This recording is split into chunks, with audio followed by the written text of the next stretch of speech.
안녕하세요. 반갑습니다. 2026년 상반기 바이블 아카데미 마가복음 산책 그 두 번째 시간을 맞이했습니다. 저는 강의를 진행하는 이일도 목사입니다. 김춘수 시인의 꽃이라는 시를 보면 누가 이름을 불러주었을 때 의미를 가지게 되었다라는 내용이 등장을 합니다. 이것은 어떤 사물이나 사람 등 이 세상의 많은 것들이 이름, 즉 칭호가 그 존재의 정체성을 대변한다 라는 것을 우리에게 알려주고 있는데요. 예수님에게도 그 칭호가 있었죠.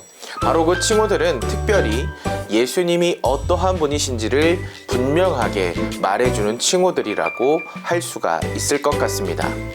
오늘은 그 두 번째 시간으로 마가복음 안에서의 기독론적 칭호들, 과연 마가복음은 어떻게 그리스도로서의 예수님을 표현하고 있는지를 함께 나누어 보는 시간을 가져보도록 하겠습니다. 신약개론을 저술했던 유진 보링이라는 학자는 다음과 같이 이야기합니다. 마가복음은 참으로 신학적인 문서이며 그의 신학은 기본적으로 기독론이다. 그리스도는 예수다라는 등식은 마가복음의 첫 번째 줄에서 게시되며 복음서의 거의 모든 단락에 나타나는 예수는 하나님이 자신의 나라의 구원을 가져오기 위해 그를 통해 행동하시는 이로 일관되게 해석된다. 우리의 구원을 위한 하나님의 행동으로서의 예수는 마가복음의 기본 주제이다. 마가는 예수님을 여러 가지 방법으로 독자들에게 제시를 합니다. 예수님이 누구이신지에 대한 마가의 큰 그림은 하나의 이야기를 통해 전달되며 복음서에서 예수님에 대해 사용된 칭호들의 체계적인 분석이 전체의 이야기를 말해주고 있는 것이죠. 하지만 그렇다고 칭호들이 마가의 기독론을 풀어내는 하나의 열쇠라고 말하는 것은 아닙니다. 메시아적 칭호들과 그 배후에 있는 개념들은 예수님 당시에는 예수님에게도 고정된 칭호들이 아니었기 때문입니다. 그럼에도 불구하고 마가의 이 내러티브에서 예수님에게 적용된 칭호들은 면밀한 조사가 필요하며 이 칭호들이 예수님에게 적용될 때 그것이 의미하는 바를 가장 잘 해석하는 분은 예수님 자신이라는 것을 우리가 인정하며 나아가야 하는 것이죠. 하나님의 아들이라는 칭호는 마가복음에서 예수님의 정체성을 이해하는데 기본적인 틀을 제공해 줍니다. 왜냐하면 마가의 내러티브에서 하나님은 예수님을 아래와 같이 밝히고 있기 때문입니다. 먼저 하늘로부터의 음성은 예수님을 두 번 하나님의 아들이라고 부르는데 이를 통해 독자들은 마가가 하나님을 신뢰할 만한 증인으로 생각하고 있다는 것을 알 수가 있습니다. 또 더러운 귀신들이 예수님과 마주쳤을 때 귀신들은 예수님이 자신들을 멸하려고 온 지극히 높으신 하나님의 아들이라는 것을 즉각 알 수 있었습니다. 귀신들이 방어적인 태도에서 예수님을 이렇게 하나님의 아들로 인정했지만 이것이 그저 귀신들의 상황을 모면하고자 한 말이 아니라는 사실을 우리는 알게 되는 것이죠. 하지만 예수님은 귀신들에게서 자신의 정체를 밝히지 못하게끔 하십니다. 왜냐하면 귀신들은 예수님의 이름을 발설함으로 인해서 임박한 자신들의 쫓겨남을 막으려고 했고 예수님은 귀신들과 어떠한 공개적인 논쟁도 벌이기를 원하지 않으셨기 때문입니다. 하지만 이러한 귀신들의 외침은 독자들에게 예수님이 하나님의 아들이라는 초자연적인 증언을 추가로 제공해주고 있습니다. 확실히 귀신들의 증언은 하나님의 증언과 매우 다르지만 예수님의 세례 때 있었던 하나님의 선언에 대한 확실한 증거로 우리에게 다가오고 있는 것이죠.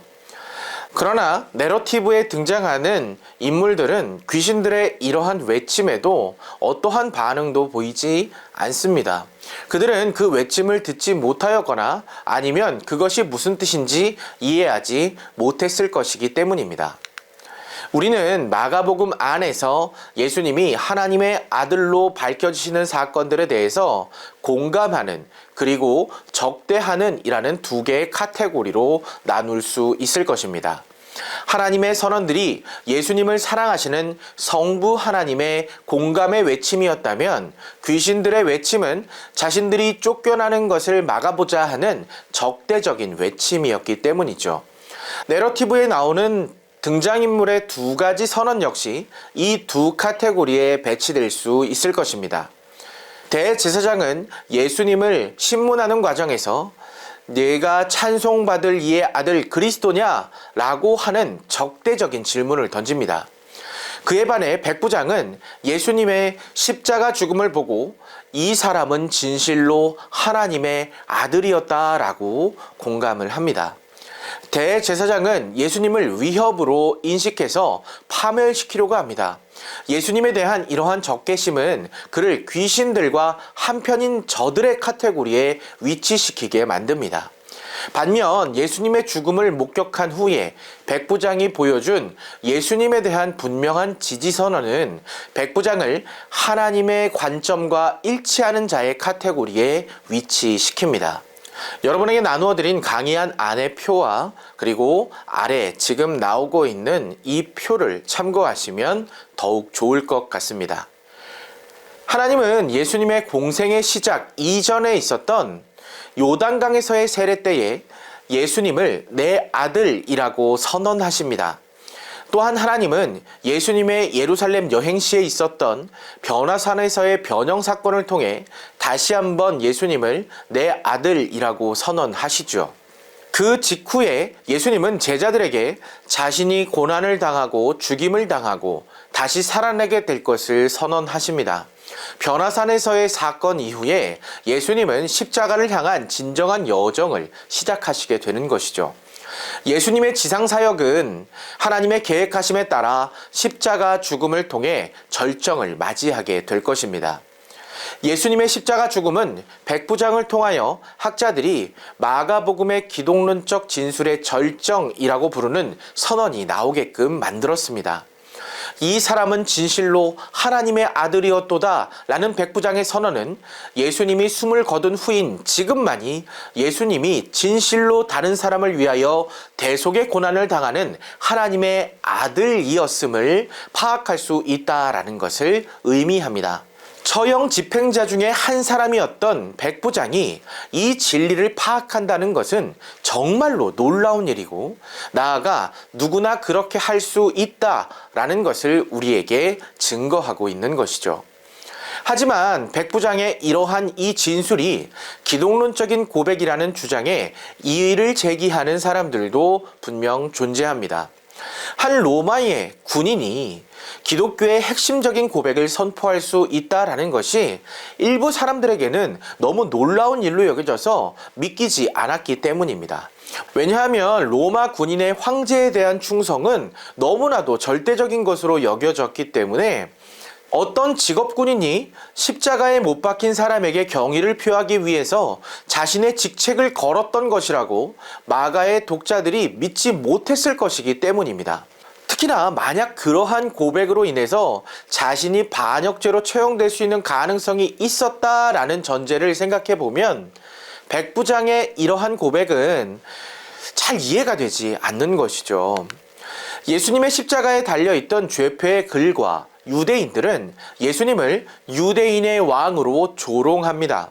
또 지나가는 사람들은 성전을 헐고 사흘에 짓는다고 말한 자라고 야유를 퍼붓습니다. 대제사장들과 서기관들은 자기 자신을 구원할 수 없는 구세주라고 조롱했고요.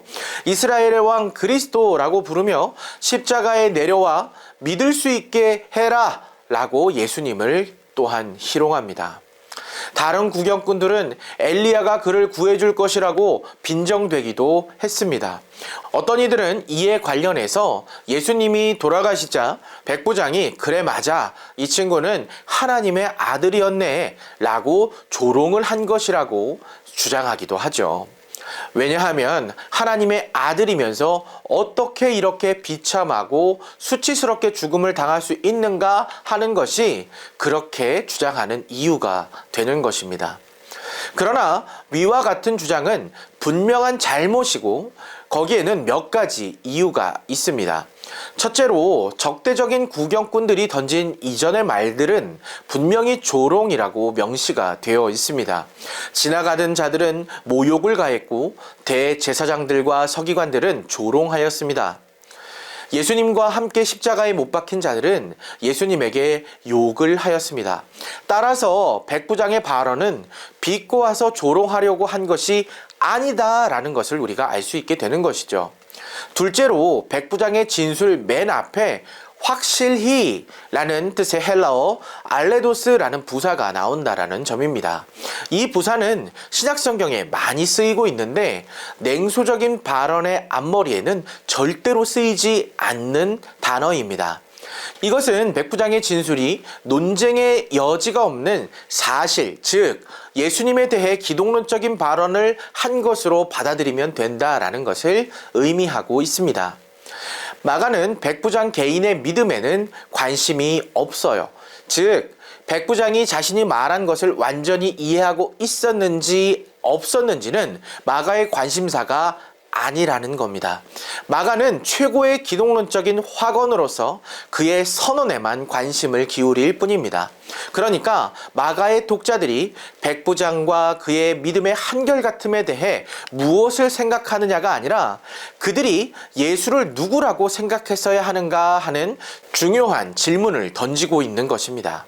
백부장의 선언은 이방인들조차도 예수님에게 경의를 표했고 예수님이 단순한 범죄자가 아니라 하나님과 연결된 분임을 인정한다라는 사실을 마가는 증언하고 있는 것이죠.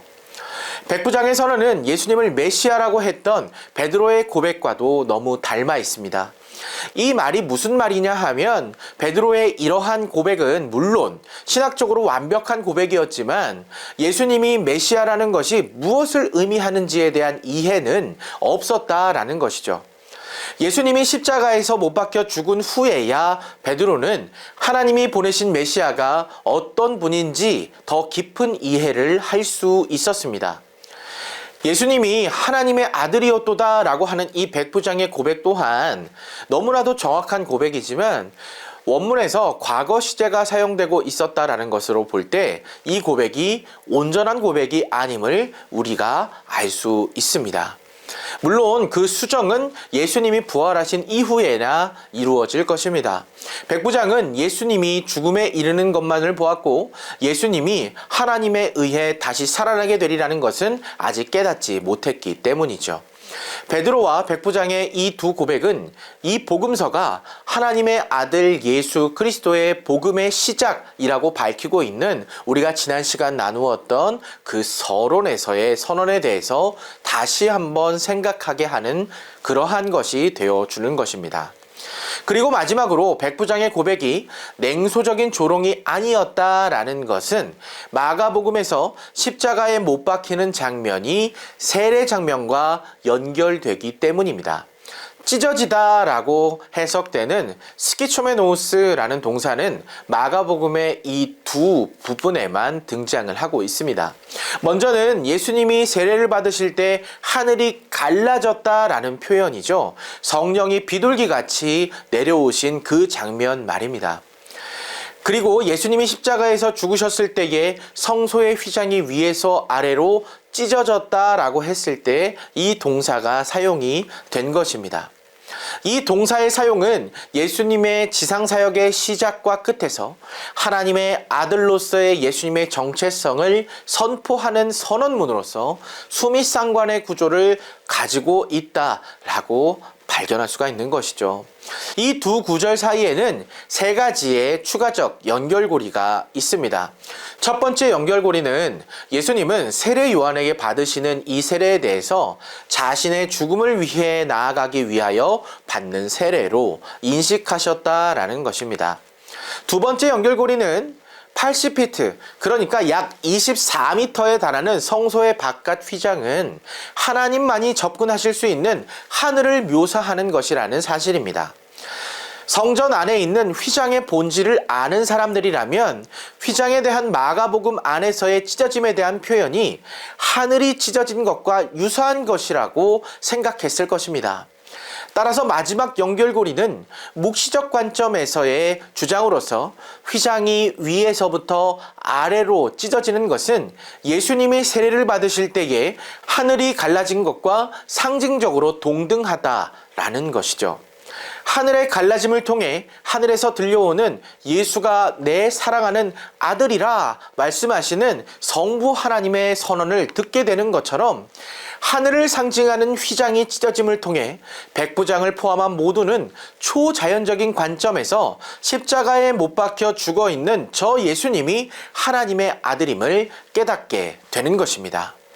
예수님은 대제사장들과 서기관들과 장로들에게 말한 소장민의 비유에서 자신이 하나님의 아들이심을 암묵적으로 밝히십니다.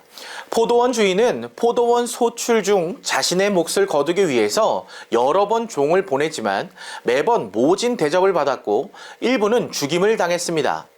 최후의 수단으로 포도원 주인은 그가 사랑하는 아들을 보내기로 결정합니다. 이 비유의 목적은 유대인 지도자들에게 그들의 불의한 직무유기가 하나님의 심판을 가져올 것이라고 경고하는 것이지만 동시에 기독론적인 의미도 함께 가지고 있습니다. 사랑하는 이라는 문구가 세례와 변화산 사건에서의 예수님을 향하여 사랑하는 내 아들이라고 말씀하신 성부 하나님의 인식과 통하고 있는 것입니다. 이 비유에 대해 대제사장들과 서기관들과 장로들의 반응을 한번 살펴보겠습니다. 그들이 예수의 이 비유가 자기를 가리켜 말씀하신 줄을 알고 라고 표현한 이 12절의 말씀은 그들이 예수님의 말씀을 완벽하게 이해했음을 우리에게 알려주고 있습니다. 포도원은 이스라엘을 나타내며 포도원의 주인은 하나님, 흉포한 소작인들은 유대인 지도자들을 뜻하고 있습니다. 그리고 주인의 몫을 거두기 위하여 보내진 종들은 선지자들을 의미하는 것이죠. 예수님은 하나님을 나를 보내신 분이라고 불렀습니다. 예수님은 또한 자신이 장로들과 대제사장들과 서기관들에게 버림받아 죽임을 당할 것이라고 말씀하고 있었습니다. 그러므로 예수님은 그들의 타산적인 음모를 통해 죽임을 당하게 될 사랑하는 아들인 것이죠. 마가복음 14장에 나오는 것처럼 예수님이 찬송받으리의 아들 그리스도를 자처했다는 대제사장의 주정에 대한 내러티브 안에서의 유일한 설명은 대제사장이 이 비유에서 이것저것을 종합해서 추론했다라는 것입니다. 대제사장들과 서기관들과 장로들은 이 비유를 정확하게 이해하고 있었지만 그렇다고 해서 예수님을 제거하겠다는 자신들의 음모를 단념하지는 않았습니다. 오히려 예수님을 더욱 죽여야겠다라고 결의를 다지게 된 것이죠. 이 비유는 하나님과 이스라엘 간의 역사를 생각하게 합니다. 최후로라는 문구는 자기 아들을 보내는 포도원 주인의 마지막 경고를 알게 합니다. 예수님은 하나님의 구원의 역사 전체에서 결정적인 인물이십니다. 그 아들은 자기 아버지와의 관계 때문에 포도원에 대한 권세를 갖고 있습니다. 아들 또한 포도원의 주인이고 존경을 받아야만 하는 것이죠. 이 비유는 예수님의 정체성과 지위에 대해서 암묵적으로 과감한 주장을 하지만 아울러 유대인 지도자들에 의한 예수님의 수치스러운 죽음도 예고하고 있습니다. 마가복음 13장은 종말론 강화로서 우리에게 알려져 있습니다. 13장의 핵심 주제는 인자의 재림 시기는 그의 도착 전에는 미리 알 수 없다라는 것입니다. 여기에서의 인자는 물론 예수님이시죠. 예수님께서는 이미 하나님의 계획이 자신의 죽음과 승천 이후에 자신이 이 땅에 다시 오는 것까지 계획되어 있음을 아셨습니다. 그리고 반드시 이루어질 것이라고도 말씀하십니다. 그러나 그 누구도 종말 사건의 시간표를 도식화할 수 없으며 그렇게 해서도 안 된다라고 말씀하시는 것이죠. 예수님은 이 사실을 강조하시기 위해서 그날과 그때는 아버지만 아신다라고 강조하십니다. 예수님은 자신을 아버지의 아들과 동일시합니다. 이러한 사실은 마지막 날들에 대한 하늘의 정보에 대해 아들이 천사들과 동일하게 접근하리라고 가정할 때에만 힘을 받습니다. 이 세상의 모든 것을 주관하시는 하나님의 아들조차도 종말의 때에 대해서 모른다면 세상의 누구도 마지막 때가 언제인지 알 수 없는 것입니다. 예수님께서는 겟세마네에서 기도하실 때에 하나님을 아빠, 아버지라고 불렀습니다. 이것은 마가복음에서 아람어 단어의 음역이 특별한 번역 없이 나오는 유일한 경우입니다. 그 뒤에 이어지는 기도는 자신이 죽어야 하는 것에 대해서 자신이 초기에 행한 예언들로부터 절대로 생각할 수 없는 내용의 기도를 하시면서 십자가의 고통을 건널 수 있게 해달라고 아버지에게 강력하게 탄원하고 계시는 주님을 발견할 수가 있습니다.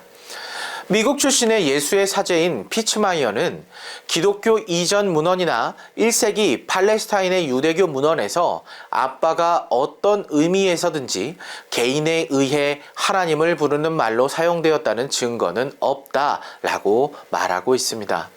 우리가 유대교의 전통을 생각해 보았을 때 감히 하나님을 아빠라고 부른다라는 것은 신성모독 그 이상도 그 이하도 아니기 때문입니다.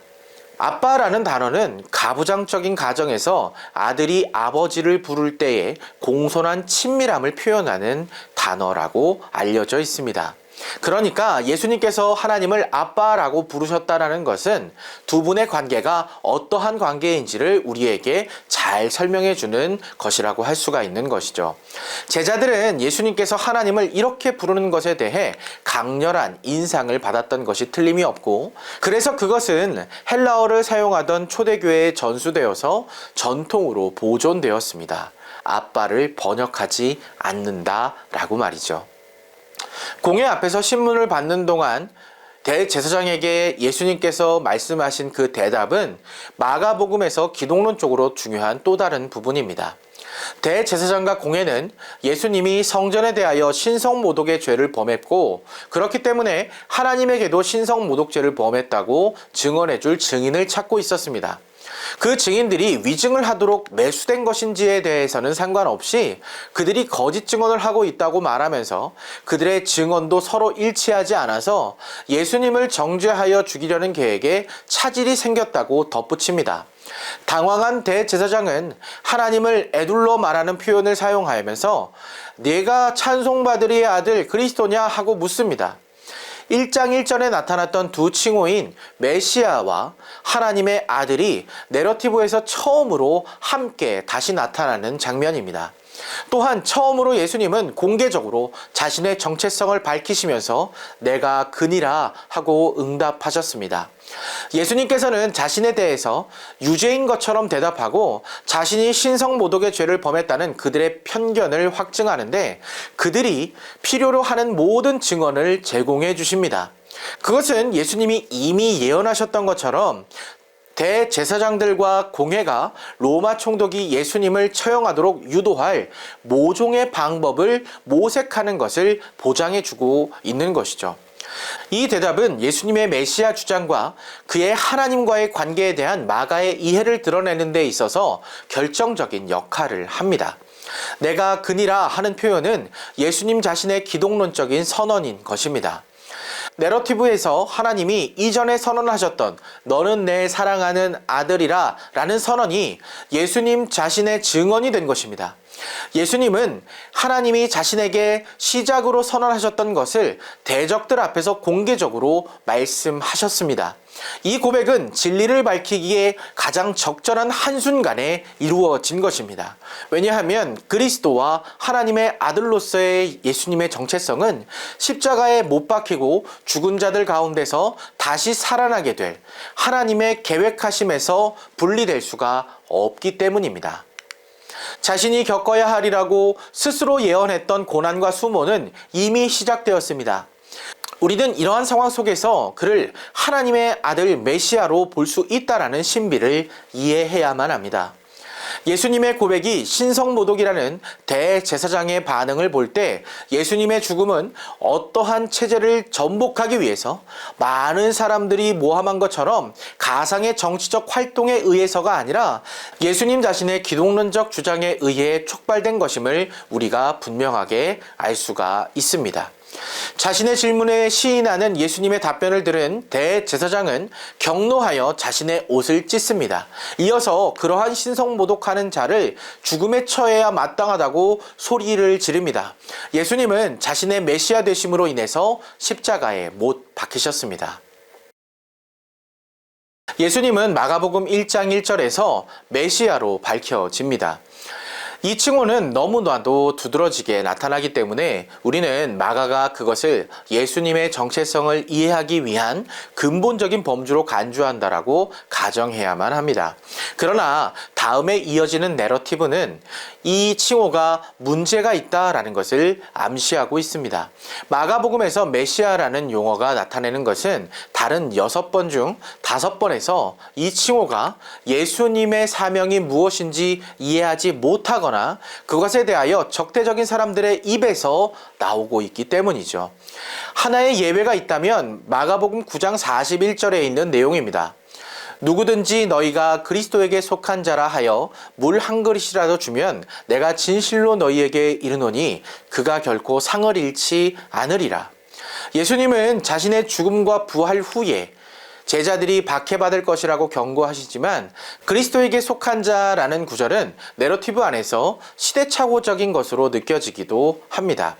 이 구절은 어쩌면 많은 사람들이 기독교를 적대시했고 또 다른 사람이 준 물 한 잔도 하늘이 내려준 것이라고 그렇게 보였을 때인 초대교회의 상황에만 적용될 수 있는 것이라고 볼 수가 있습니다. 메시아라는 칭호에 대해서 예수님은 거부하시지 않습니다. 그러나 직접적으로 자신을 가리키기 위해서 사용하시지도 않았습니다. 예수님께서 이렇게까지 하시는 이유는 메시아 또는 그의 정체성이나 역할에 대한 고정된 생각이 존재하시지 않았기 때문이라고 볼 수가 있습니다. 예수님은 다가오는 극심한 환란의 시기에 거짓 메시아들과 거짓 선지자들이 일어나서 사기성 이적과 기사를 행할 것이라는 경고로 이 문제를 강조하십니다. 예수님의 택함받은 자들조차 그들의 미혹의 표적이 될 것이며 그들의 주장에 속아 넘어가지 말아야 한다라고 경고하십니다. 마가의 관점에서 볼 때 예수님이 메시아라는 것이 의미하는 것은 예수님의 죽음과 부활 이후에 돌이켜볼 때 이해될 수 있는 것이죠. 메시아 그리고 상호 보완적인 칭호들인 다윗의 자손과 이스라엘의 왕은 마가가 전달하고자 하는 예수님의 우주적 정체성을 온전히 보여주지 못합니다. 마가는 1장 1절에서 예수님을 메시아로 확인하면서 하나님의 아들이라는 칭호로 그것을 수식합니다. 이 패턴은 마가복음의 다른 곳에서도 발견이 됩니다. 예수님이 제자들에게 너희는 나를 누구라 하느냐? 라고 물으셨을 때 주는 그리스도시요 살아계신 하나님의 아들이십니다. 라고 말했던 베드로의 답이 그 좋은 예라고 볼 수가 있습니다. 메시아가 다윗의 계보에서 나와야 한다는 이 시대에 널리 퍼져 있던 가정은 신약성경에서 당연한 것으로 여겨집니다. 그러나 다윗의 자손이라는 칭호는 마가복음에서만큼은 드물게 나타납니다. 마가가 예수님의 다윗의 계보를 강조하지 않고 있는 이유는 로마에 항거한 유대 전쟁 동안 그리고 그 후에 아마도 로마인들에게 있어서 정치적으로 민감한 쟁점이었기 때문이 아닐까라고 예상해 볼 수 있습니다. 로마인들은 다윗의 계보를 유대의 민족주의적 열정 및 반란을 조장한 메시아 사칭자들과 관련을 시켰습니다. 로마인들이 예루살렘을 정복한 후에 당시 로마 황제였던 베스파시아누스는 다윗의 자손 모두를 끝까지 추적해서 유대인들 가운데 왕족이 한 사람도 남지 않게 하라 하고 명령했다라고 합니다. 마가는 정치적으로 위험하기 때문에 신중하게 예수님과 다윗의 계보를 약화시켰을지도 모르겠지만 예수님의 과묵성은 예수님이 가지고 계신 기독론에 기인한 것이 맞습니다. 메시아라는 칭호와 마찬가지로 이 칭호는 다윗의 자손과 관련된 기대들을 비판적으로 재검토할 것을 예수님을 다윗의 자손과 동일시하는 것이 잘못되었다라고 말하는 것이 아닙니다. 그것은 예수님이 그 이상이라는 렌즈를 통해서 하나님의 아들로 굴절되어야 한다라는 것이죠. 인자를 주제로 쓰여진 학술 문헌들의 양은 너무나도 방대합니다. 어쨌든 많은 학술 연구들을 통해 내려진 결론은 인자라는 표현이 다른 어떤 메시아적 인물이 아닌 오직 예수님을 가리키는 것으로 가장 잘 이해된다는 결론에 이르게 된다는 것이죠. 이 단어는 오직 예수님의 입에서만 나옵니다. 내러티브에 등장하는 어떠한 사람이나 글쓴이인 마가 자신도 예수님을 인자라고 부르지 않습니다. 사람들, 너희들은 나를 누구라 하느냐라고 물으시는 예수님의 질문에 대한 제자들의 답변 속에서도 인자라는 개념은 등장하지 않습니다. 인자는 사실 확립된 칭호는 아니었습니다. 인자라는 표현은 구약 성경 다니엘에도 등장을 하는데요. 다니엘 7장 13절과 14절에 나옵니다. 내가 또 밤 환상 중에 보니 인자 같은 이가 하늘구름을 타고 와서 옛적부터 항상 계신 이에게 나아가 그 앞으로 인도되며 그에게 권세와 영광과 나라를 주고 모든 백성과 나라들과 다른 언어를 말하는 모든 자들이 그를 섬기게 하였으니 그의 권세는 소멸되지 아니하는 영원한 권세요 그의 나라는 멸망하지 아니할 것이니라. 그런데 다니엘에 등장하는 인자와 예수님이 말씀하시는 인자가 차이를 가진다는 것을 우리가 발견하게 되는데요. 다니엘이 인자 같은 이라고 언급하는 반면 마가복음 속의 예수님은 인자라고 바로 직접적으로 언급하시고 있다라는 것입니다. 하지만 이러한 차이에 대해서 예수님 자신이 다니엘서에 나오는 인자 같은 이와 자신을 동일시하고 계신다라는 사실을 이해한다면 아무런 문제는 되지 않을 것 같습니다. 예수님이 자기 자신을 가리키기 위하여 이 인자라는 말을 처음 사용한 것이 독자들이 아무 준비를 하고 있지 않은 2장 10절에 나타난 것이 매우 눈에 띕니다. 마가는 복음서 모두에서 예수님을 메시아와 하나님의 아들이라고 밝혔는데 예수님은 자신을 인자라고 밝히셨습니다. 이 칭호는 다른 두 칭호와 어떤 관련이 있을까요? 어떻게 보면 인자라는 칭호는 마가복음 내러티브의 논리에서 예수님으로 하여금 자신의 신분을 숨길 수 있게 해주는 기능을 한다고 할 수가 있습니다.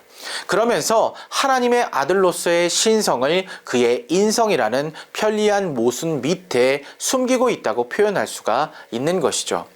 그러나 학문적으로 어떠한 의견이 오갔는지는 모르겠지만 마가복음에서 사용하는 인자라는 용어는 하나님의 아들로서 예수님이 행하시는 일을 가장 적절하게 표현하는 단어라고 우리가 알고 있어야 합니다. 인자에게는 죄를 용서할 권세가 있습니다. 그리고 인자는 안식일의 주인이십니다. 인자가 온 것은 섬김을 받으려 함이 아니고 많은 사람의 대속물로 자기 목숨을 주려 함입니다. 인자는 배반을 당할 것입니다. 또 인자는 수치와 죽음을 당하고 사흘 만에 살아나실 것입니다. 마지막으로 인자는 권능자의 우편에 앉을 것이며 구름을 타고 돌아와 자신이 택한 자들을 모으시게 될 겁니다.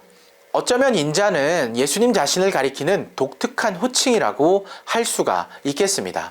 인자는 오직 예수님에게만 적용되는 호칭이고 하나님이시지만 우리의 죄를 짊어지시기 위해 온전히 한 인간이셨던 예수님의 정체성을 표현하는 그리스도로서의 독특한 칭호라고 할 수 있을 것 같습니다.